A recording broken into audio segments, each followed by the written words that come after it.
This is a story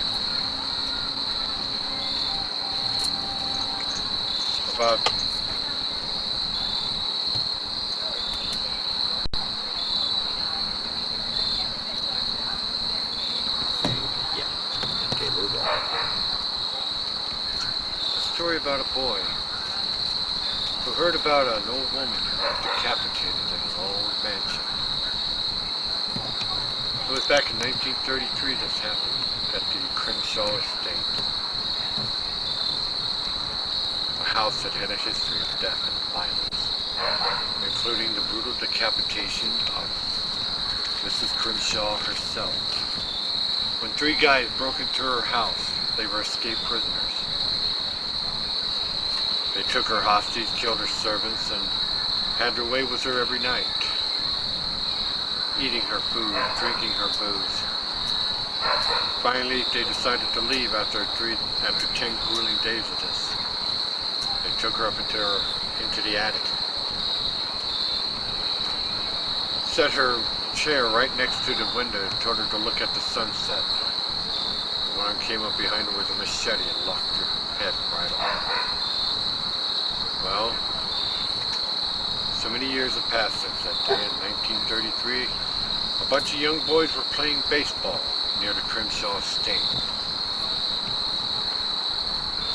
One boy, his name was Kevin. He swung the bat, it hit the ball, and it went straight into the air and into the window of the Crenshaw house. The boys froze in their tracks. They had heard all kinds of stories about people seeing strange glowing lights at the windows, heard strange music and screams in the nighttime. But Kevin dismissed them all as rumors. He was going to find the ball and get back on with the game.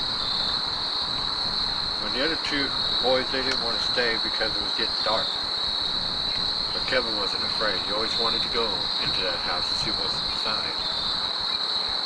Well, I went up to the front door, and strangely enough, it opened up. He went inside the foyer at first. He saw 2 French doors. He opened it and stepped into this huge parlor that had like a spiral staircase in the center of the room. And hanging from the ceiling was a huge giant chandelier now shrouded with cobwebs and dust. Furniture covered with dust and canvases. He looked around for his ball, but he couldn't find it. He went into 2 double doors and room that was a dining room. He saw portraits on the walls and a huge rectangular dining room table set out as if for the evening meal. A flower arrangement in the center that had long since died out. Layers of cobwebs and rats scurrying through and fro. But it was this one portrait that caught his eye. A portrait of an old woman sitting on a rocking chair, wearing an old-fashioned Victorian dress, all white, long sleeved, her hair in a bun, wire-framed glasses, holding a fan in one hand and rocking on a wooden rocking chair. Next to her was a stern, older man in a black suit. Bald head with a Hitler-type mustache, holding a pocket watch. Mr. and Mrs. Crenshaw. He didn't like that picture, the way the figure their eyes seemed to follow him wherever he went. Then he went into the kitchen. The kitchen was enormous. There was a serving counter where, after the chef would prepare the meals, they would lay it on the counter, and the waiters and the butler or the maids would take it down to the guests. 3 huge stoves that you could easily cook 10 turkeys in. You went down into the basement, and there was the vault. The same vault that after the men that killed Sarah Crenshaw, they went into the vault to steal her money. Only for the vault door to shut and suffocate. He went back still looking for his ball, and he heard, "Kevin," sounded like a woman's voice, but it sounded like real far away and echoing. Kevin thought it was his friends playing a joke on him. Then all of a sudden he heard a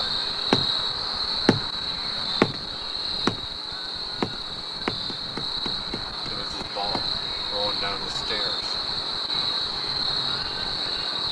When he went to pick it up, he heard his name being called. Kevin.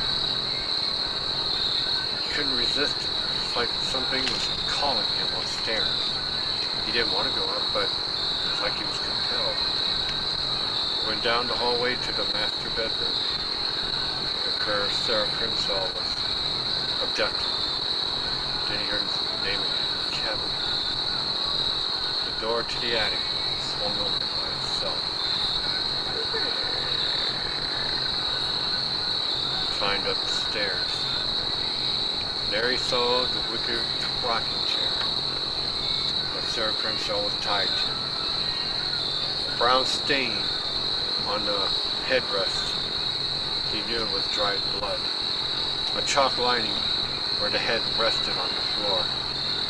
All of a sudden, he noticed that as the sun went down, he saw blood forming around the chalk line where the head rested. And it looked like fresh blood. And then all of a sudden he heard a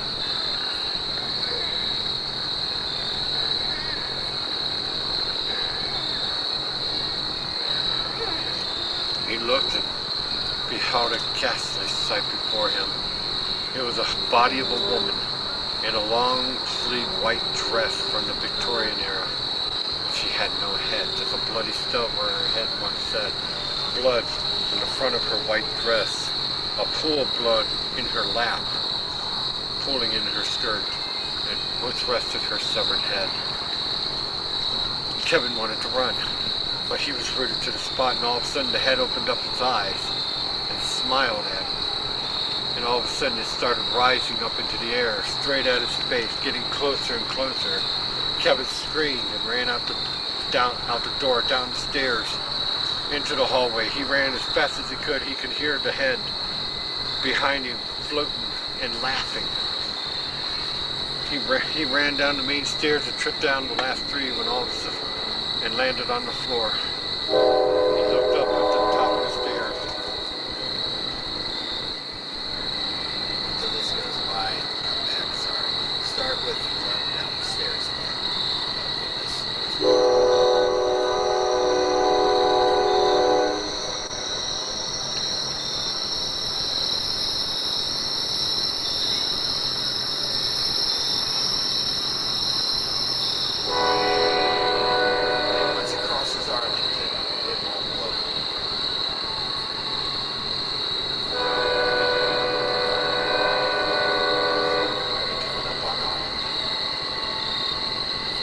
The sound of the train will be good when you get to this point because it'll be exciting. I was telling a ghost story about a train. Okay. Start with him running down the steps. He started running down the main stairs, and he tripped over the last few steps and landed on his chest on the bottom floor. He spiraled. He turned around on his back and started crab crawling back towards the main door. All of a sudden, he looked up at the stairs at the darkness at the top. All of a sudden, he saw the head of Sarah Crimshaw just roll to the top of the stairs and looking down at him. Then it started rolling down the stairs.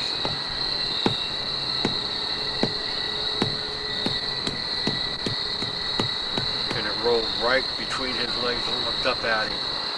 And in a crackling voice, he said,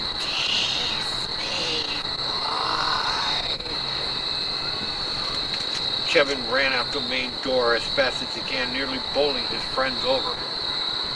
They looked everywhere for him. And when they found him under his bed, curled in a fetal position, sucking his thumb.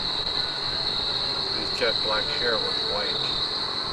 He just kept staring there. He was placed in a mental institution, where he remains to this day.